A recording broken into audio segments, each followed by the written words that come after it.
Olá, turminha dos quintos anos, tudo bem com vocês? Espero que sim. Estamos aqui para mais um encontro, para mais uma videoaula explicativa das nossas atividades. Como vocês já sabem, nós já terminamos a nossa apostila do EMAI, do Ler e Escrever, Então agora nós vamos dar continuidade com as atividades do livro didático, E para que isso aconteça, eu peço que vocês organizem essas atividades, colocando no caderno, fazendo o cabeçalho com a data, colocando o nome da atividade, a página do livro.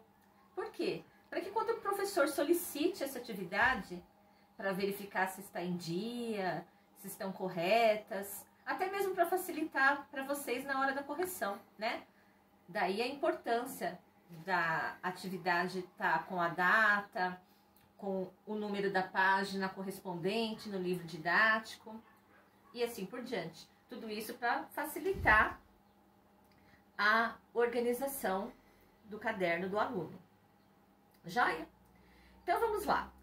Nós vamos dar início agora com o livro Buriti de Matemática. E nós, professoras do quinto ano, resolvemos priorizar algumas atividades que são essenciais para vocês em termos de quinto ano. Então agora a gente vai fazer uma revisão das operações básicas, das 4 operações, que são a adição, subtração, a multiplicação e a divisão, correto? Todas elas já foram trabalhadas nas sequências desenvolvidas no livro do EMAI, mas agora nós vamos retomá-las, para que haja uma garantia dessa aprendizagem. Então hoje nós vamos iniciar com as operações de adição e subtração. Vamos lá então? Então vamos lá. Vamos revisar as operações de adição e subtração? Então, conforme eu acabei de falar, nós vamos dar início com a adição. Então, a atividade proposta para essa semana é a página 44 e 45 do livro Buriti Mais, que traz a operação de adição. Então, o resultado obtido da adição de números naturais é chamado de soma. Para obter a soma, devemos juntar 2 ou mais parcelas. O símbolo que representa a adição é esse sinal aqui, de mais. Ao obtermos uma soma, estamos efetuando a adição de parcelas. A estrutura do algoritmo de adição é dada por. Então, é muito importante que o aluno de quinto ano ele saiba, na ponta da língua, os termos da adição, que são parcela, parcela e resulta numa soma, que eu também posso chamar de total, Prestem atenção que o símbolo da adição aqui, o sinal de mais, ele deve ficar sempre à esquerda do algoritmo. Eu vejo muito aluno colocando desse lado da direita. Não, é sempre à esquerda.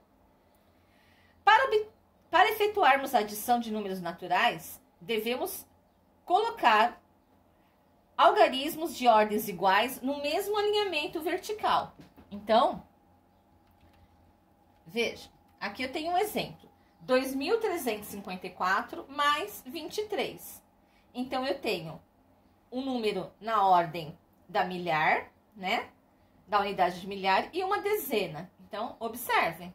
Olha, unidade embaixo de unidade, dezena embaixo de dezena, centena embaixo de centena, nesses moldes. Senão, nunca eu vou conseguir fazer corretamente. Então, é essencial que essas ordens estejam alinhadas. Aí é só eu fazer a soma. 4 e 3, 7. 5 e 2, 7. 3 e 2. 3 dá 3. 2 totaliza 2. 2.377, Então, a adição é isso. Ela é uma operação que ela vai facilitar a adição de parcelas, Então, quais são os termos que estão adicionados a ela? Relacionados. Eu tenho, quando eu falo qual total ganhou juntou, adicionou. Todos esses são termos relacionados com a adição, certo? Então, termos da adição: parcela, parcela, soma ou total, que é o resultado. Sinal sempre do lado esquerdo, sinal de mais, e o alinhamento na hora de colocar as parcelas, né? Que nada mais é que uma junção de parcelas, certo? Então é isso. Agora vamos ver a subtração. A subtração, ela é o contrário, é a operação contrária à adição, né? Na adição, eu junto, eu vou ganhando, eu vou acrescentando, né? Lembra da receita de bolo lá da mãe? Acrescente 2 ovos, sempre eu vou juntando as parcelas. Na subtração, é o contrário. Enquanto na adição eu ganho, na subtração eu perco. Enquanto na adição eu ganho, na subtração eu dou. Então, eu vou ficando com menos. Então, ela é a operação contrária. O sinal dela é aqui, ó. Esse traço, né? Sempre do lado esquerdo do algoritmo, né? E o procedimento é o mesmo. Eu tenho que alinhar, né? Uma ordem embaixo da outra, no mesmo posicionamento, e aí eu realizo. Lembrando que sempre o número maior fica em cima, né? E quais são os nomes dos termos da multiplicação?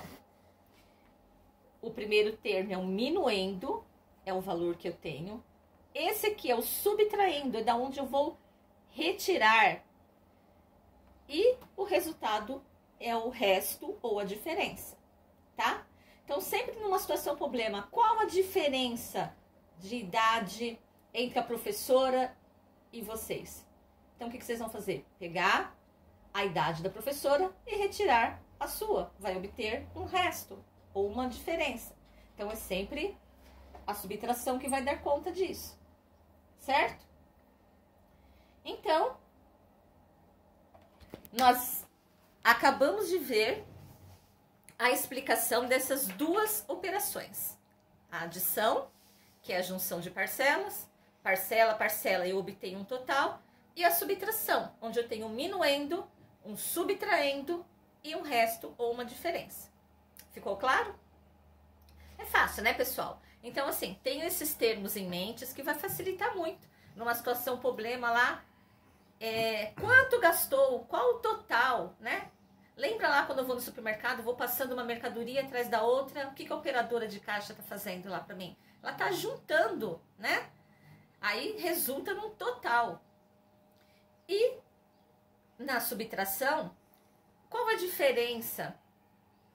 É sempre uma continha de menos que vocês vão ter que fazer para chegar nesse resultado, né? Joãozinho deu figurinhas. Se ele deu, ele vai ficar com menos. Ele emprestou, ele doou. Os termos são contrários, né? Da adição. Como que eu realizo a prova real para saber se a minha adição tá certa? Fazendo uma subtração. Como que eu realizo uma prova real da subtração?